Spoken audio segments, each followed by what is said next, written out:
Hi ಎಲ್ರಿಗೂ ನಮಸ್ಕಾರ. Welcome back to my channel. ಇವತ್ತು ಬ್ರೇಕ್ಫಾಸ್ಟ್ಗೆ ನಾನು ರೊಟ್ಟಿ ಮತ್ತು ಕುಂಬಳಕಾಯಿ ಪಲ್ಯ ಮಾಡೋಣ ಅಂತ ಅಂದ್ಕೊಂಡಿದ್ದೀನಿ. ಕುಂಬಳಕಾಯಿ ಪಲ್ಯ ಮಾಡೋದಕ್ಕೆ ನಾನು ಒಂದು ಪಾತ್ರೆ ತೊಗೊಂಡಿದ್ದೀನಿ. ಸ್ವಲ್ಪ ಎಣ್ಣೆ ಹಾಕಿದ್ದೀನಿ ಒಂದು ಪಾತ್ರೆಗೆ.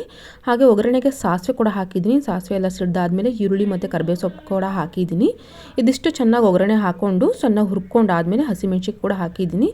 ಚೆನ್ನಾಗಿ ಹಸಿಮೆಣ್ಸಿನ್ಕಾಯಿ ಮತ್ತು ಈರುಳ್ಳಿ ಎಲ್ಲ ಚೆನ್ನಾಗಿ ಫ್ರೈ ಆದಮೇಲೆ ನಾನು ಇವಾಗ ಕುಂಬಳಕಾಯಿನ ವಾಶ್ ಮಾಡಿ ಹಾಕ್ತಾ ಇದ್ದೀನಿ, ಚೆನ್ನಾಗಿ ತೊಳ್ಕೊಂಡು. ಕುಂಬಳಕಾಯಿ ನಿಮಗೆ ಯಾವ ಗಾತ್ರಕ್ಕೆ ಬೇಕೋ ಆ ಗಾತ್ರಕ್ಕೆ ನೀವು ಕಟ್ ಮಾಡಿ ಹಾಕ್ಕೋಬೋದು. ನಾನು ಸ್ವಲ್ಪ ದೊಡ್ಡದಾಗಿಯೇ ಕಟ್ ಮಾಡಿ ಹಾಕಿದ್ದೀನಿ. ಇದಿಷ್ಟು ಚೆನ್ನಾಗಿ ಫ್ರೈ ಆದಮೇಲೆ ಸ್ವಲ್ಪ ಉಪ್ಪು ಕೂಡ ಹಾಕ್ಕೊಂಡಿದ್ದೀನಿ. ಉಪ್ಪು ಕೂಡ ಹಾಕ್ಕೊಂಡು ಚೆನ್ನಾಗಿ ಫ್ರೈ ಮಾಡ್ಕೊತಾ ಇದ್ದೀನಿ. ಇದಕ್ಕೆ ನೀರೇನು ಹಾಕೋ ಅಗತ್ಯನೇ ಇರಲ್ಲ, ಎಣ್ಣೆ ಹಾಕಿರ್ತೀವಲ್ಲ ಅದರಲ್ಲೇ ಚೆನ್ನಾಗಿ ಬೇಯ್ಕೊಳ್ಳುತ್ತೆ. ನೋಡಿ, ಚೆನ್ನಾಗಿ ಬೇಯ್ಕೊಳ್ಳುತ್ತೆ. ನೆಕ್ಸ್ಟ್ ಇವಾಗ ರೊಟ್ಟಿ ಕೂಡ ಮಾಡ್ಕೊತಾ ಇದ್ದೀನಿ. ನಿಮಗೆ ಕುಂಬಳಕಾಯಿ ಪಲ್ಯ ಹಾಗೆ ನೀವು ಕಾಯಿ ತುರಿ ಕೂಡ ಹಾಕ್ಕೋಬೋದು, ಚೆನ್ನಾಗಿರುತ್ತೆ, ಟೇಸ್ಟ್ ತುಂಬ ಚೆನ್ನಾಗಿ ಬಂದಿರುತ್ತೆ. ಹಾಗೆ ಇಲ್ಲಿ ರೊಟ್ಟಿ ಕೂಡ ಮಾಡ್ಕೊತಾ ಇದ್ದೀನಿ. ಮತ್ತು ಹಾಗಲಕಾಯಿ ಗೊಜ್ಜು ಕೂಡ ಮಾಡ್ಕೊಂಡಿದ್ದೆ. ಆಲ್ರೆಡಿ ನಾನು ಹಾಗಲಕಾಯಿ ಗೊಜ್ಜು ಹೇಗೆ ಮಾಡೋದು ಅಂತ ನಾನು ರೆಸಿಪಿನ ಶೇರ್ ಮಾಡಿದ್ದೀನಿ. ಅದಕ್ಕೆ ನಾನು ಯಾವುದೂ ಡೀಪಾಗಿ ಶೇರ್ ಮಾಡೋಕ್ಕಾಗಲಿಲ್ಲ. ನಿಮಗೆ ರೆಸಿಪಿ ಬೇಕು ಅಂದರೆ ಹೇಳಿ, ನಾನು ನೆಕ್ಸ್ಟ್ ಟೈಮ್ ಶೇರ್ ಮಾಡ್ತೀನಿ. ಬ್ರೇಕ್ಫಾಸ್ಟ್ ರೆಡಿ ಆಯಿತು. ಕುಂಬಳಕಾಯಿ ಪಲ್ಯ ಮತ್ತು ರೊಟ್ಟಿ, ಹಾಗಲಕಾಯಿ ಗೊಜ್ಜು ಕೂಡ. ಹಾಗೆ ಈವ್ನಿಂಗ್ ನಾವು ಸ್ವಲ್ಪ ಔಟ್ಸೈಡ್ ಹೋಗಿದ್ವಿ, ಅದರದ್ದು ಒಂದು ಕ್ಲಿಪ್ಪಿಂಗ್ ತೊಗೊಂಡಿದ್ದೀನಿ, ನೋಡಿ.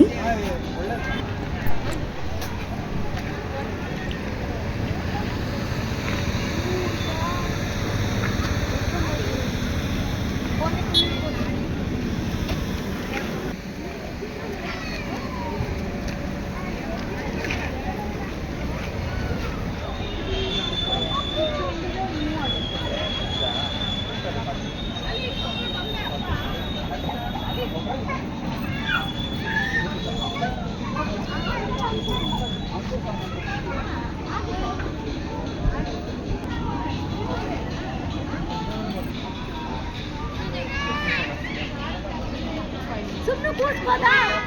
ಕೂರ್ಸ್ಬೋದಾ ಸುಮ್ಮನೆ ಮಕ್ಕಳಿಗೆ? ಕೂರ್ಸಿ ನೋಡಿ, ಅದೇ ನೋಡ್ಕೊಂಡೆ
ನಿನ್ಗೆ ಹೇಳ್ತೀನಿ.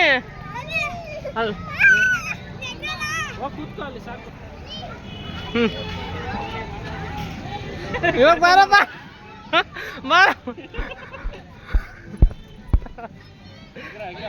ಎಗ್ರು ಎಗ್ರು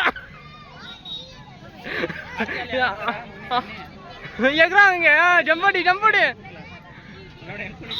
ಜಂಪಡಿ ನೀನು ಜಂಪಡಿ ಎದ್ದಲ್ಲ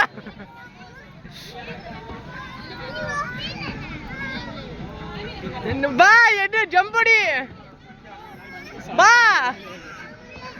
ಹಂಗೆ ಡ್ಯಾನ್ಸ್ ಆಡು ಎದ್ ನಿಂಕೊಂಡ್ ಬರ್ಬೇಕು ಏಯ್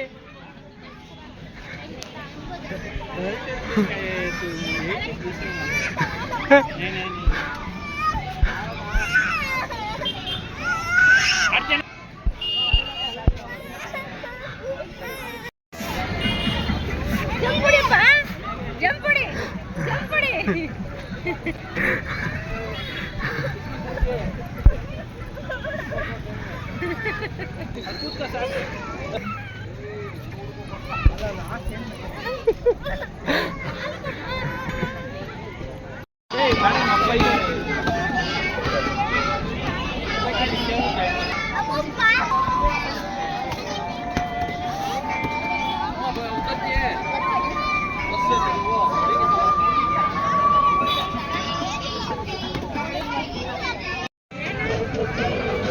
ನಿಂತ್ಕೋ ಬೇಗ ಜಂಪಡಿ ಜಂಪಡಿ ಜಂಪಡಿ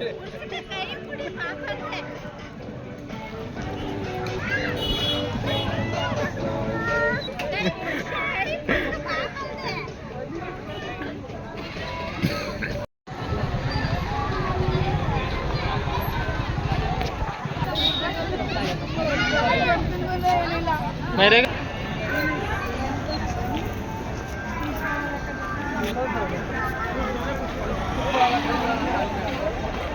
कौन क्या